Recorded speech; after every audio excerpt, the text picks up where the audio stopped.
O Papo VIP de hoje recebe a advogada Ana Lúcia Duarte e a gente vai falar sobre os 6 anos da Lei Anticorrupção, também conhecida como Lei da Empresa Limpa. Tudo bem? Tudo já e você? Tudo bem.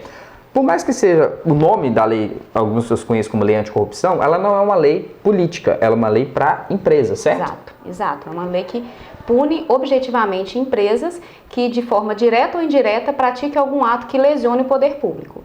E esses atos, que a gente já ouviu falar muito sobre eles, mas elenca pra gente. Há alguns atos que seriam interessantes a gente falar e que todo mundo geralmente conhece. Pagamento de propina, feito pela empresa a algum servidor. O facilitamento ou algum beneficiamento, direcionamento de licitação, são os atos mais comuns e que todo mundo conhece ou já ouviu falar sobre ele, né? E essa lei começou aí em 2013, 2014, que ela começou a crescer muito por causa dos clamores que vieram das ruas, né? Isso. Na verdade, essa lei ela foi publicada no Diário Oficial da União no dia 2 de agosto de 2013. E era um momento que o Brasil passava pelo clamor do não é só os 20 centavos. Todo mundo na rua gritando por isso.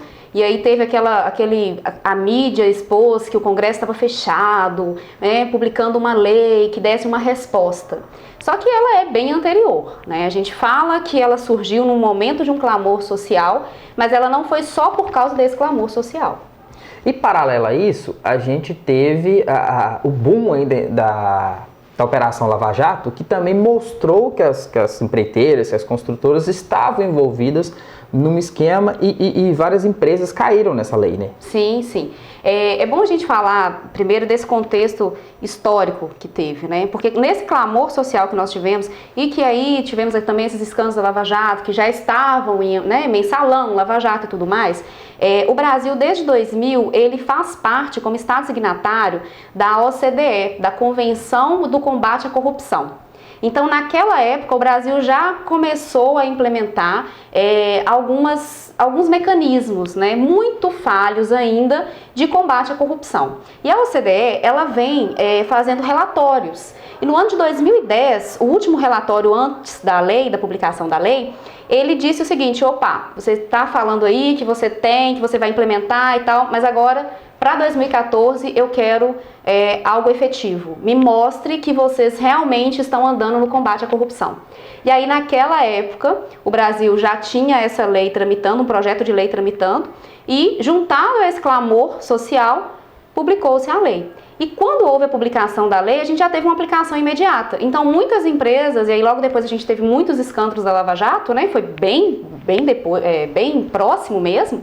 Aí já veio essa aplicação e as penalidades já foram começadas a serem impostas. Tanto as penalidades como os beneficiamentos também, porque a lei traz algumas atenuantes às penas, né? Ela não é uma lei criminal, ela é uma lei civil e administrativa, mas ela tem um viés lá na área criminal, que é aquele atenuante de penas, né?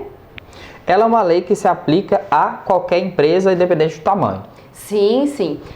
A gente tem a cultura de pensar que a corrupção só acontece, ou algum ato lesivo ao poder público só acontece dentro de grandes corporações. E isso vem da nossa visão realmente dessas empresas grandes, né, que passaram por escândalos como o da Lava Jato, né, ou como a Operação Zelote, enfim, como essas operações que a gente tem visto por aí. Mas não, né, atos lesivos ao poder público, que é o que é punido pela lei, ele pode ser praticado inclusive por uma empresa que ainda não foi constituída. A empresa, quando vai ser constituída, lá na junta comercial, ela pode ter algum ato que lesione o poder público, ela pode, de repente, pagar uma propina. Pagar o funcionário para acelerar o processo. Para acelerar o processo. E aí, detectando-se isso e caindo nessa questão, ela também vai ser responsabilizada. Então, corrupção ou ato lesivo ao poder público ou qualquer beneficiamento independentemente do tamanho da empresa. Então, se isso acontece em qualquer empresa, a gente tem que falar que qualquer empresa tem que estar preparada para as penalidades, para as sanções que a lei impõe. Uma coisa que a gente não falou é que essa lei não está ativa, vamos dizer assim, em todos os estados do Brasil. Isso. Minas Gerais, ela está aplicada. Já tem, desde 2015. E ela é uma lei rigorosa na questão das multas, das sim. penalidades. O que dá pra gente falar disso? Tá, essa questão dos estados, os estados, vamos chamar aqui de ratificar o que a lei diz. Porque a lei traz algumas situações e aí a gente tem que complementar essa lei com o decreto 8420 de 2015, porque ele é quem fala sobre o PAR, que é o Processo Administrativo de Responsabilização. Esse processo é o que tem que ser regulamentado em todos os estados, né? Então nem todos os estados ainda aderiram. Minas nós já temos Espírito Santo, nós já temos acho que 55% dos estados já aderiram. Esse dado é do ano passado. Nos 6 anos da lei, nós ainda não tivemos uma publicação dos dados mais atuais. Mas a gente já tem isso, sim, sendo aplicado. E as penalidades, é bom mesmo a gente falar, porque são penalidades altas, são multas altas, né?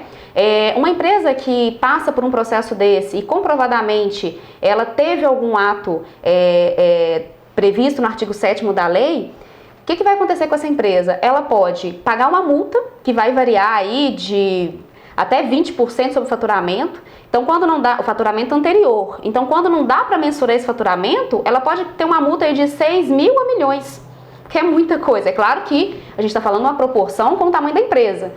Mas se a gente falar numa pequena empresa, num microempresário, num empresário de pequeno porte, 6 mil já é muita coisa, né? Claro. Se a gente pensar só nesses 6 mil, a gente já está falando de uma multa muito alta.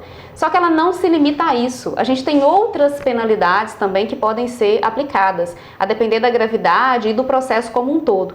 Por exemplo, o cadastro da empresa num cadastro de empresas punidas. Aí imagina uma empresa hoje já tem dificuldade, por exemplo, para conseguir uma certidão negativa para participar de um processo de licitação. E se essa empresa estiver no cadastro de punidos, pior ainda, né? Então a gente tem outras penalidades. Nós temos até penalidades a depender do grau da situação, da empresa ter a sua dissolução compulsória. Ou seja, a empresa não vai deixa de existir. A empresa não vai mais existir por causa de um ato daquele que está ali previsto. Teve um termo que ficou muito famoso, cresceu, caiu na boca aí dos cientistas, dos estudiosos, que é o compliance, que estabelece disciplinas para cumprir as leis. E esse termo vai justamente contra o famoso jeitinho brasileiro, que a gente sabe que existe, é fato. Dá para fazer um paralelo com esses dois? A empresa que precisa seguir as leis, mas que volta e meia dá um jeitinho brasileiro. Bom, o compliance ele não vem com a lei anticorrupção, né? A lei da empresa limpa. Só que ele é um termo mais antigo, um termo que veio do mercado financeiro. Então a gente já tinha algumas orientações, regulamentações do Banco Central falando sobre compliance para o mercado financeiro. Só que com a lei, com toda essa novidade que a lei trouxe, o compliance começou a ser muito evidente, por 2 motivos. O primeiro, porque percebeu-se que era preciso mudar a cultura da empresa. O jeitinho brasileiro, infelizmente, estava agarrado ali, né, naquela constituição, não só na pessoa jurídica, mas na pessoa física também, que é quem manda na pessoa jurídica, né? Que é quem está por trás da pessoa jurídica. Mas ele também tem uma outra situação, porque um daqueles atenuantes lá da pena que nós temos é quando a empresa ela comprova que ela tem um programa de integridade, né, efetivo e que é aplicado, dependendo da situação da empresa. Uma empresa, aí a gente está falando de uma empresa maior, né? Ele tem um aplicado para terceiro e para os seus funcionários. Uma empresa que prova que ela faz a gestão de risco, que ela faz a análise de risco, uma empresa que prova que ela dá treinamento para os seus funcionários, dá treinamento para os seus terceiros, uma empresa que comprova que ela gerencia os terceiros que ela contrata.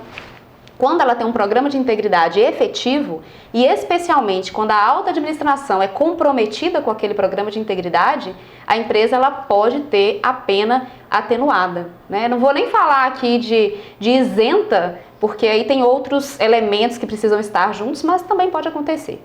E aí o compliance vem com grande força, daí para frente, 2013 para cá, ele tomou o Brasil. Hoje a gente fala muito em compliance.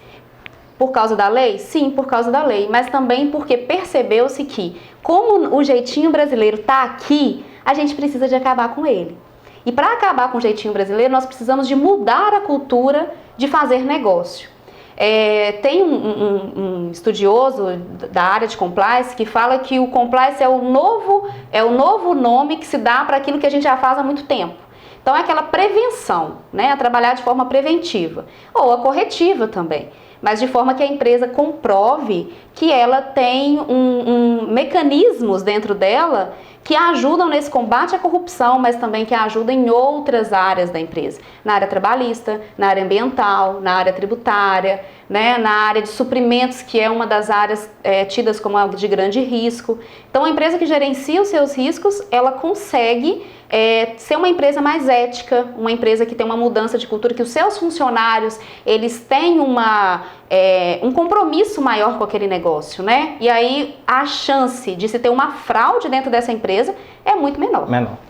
Doutora, muito obrigado pelos seus esclarecimentos, pelo papo. O papo foi bom. Muito obrigada, eu que agradeço. Lembrando que esse papo é um oferecimento é uma parceria, na verdade, com a 72ª OAB daqui de Ipatinga, Portal Mais IP, notícia para quem quer mais.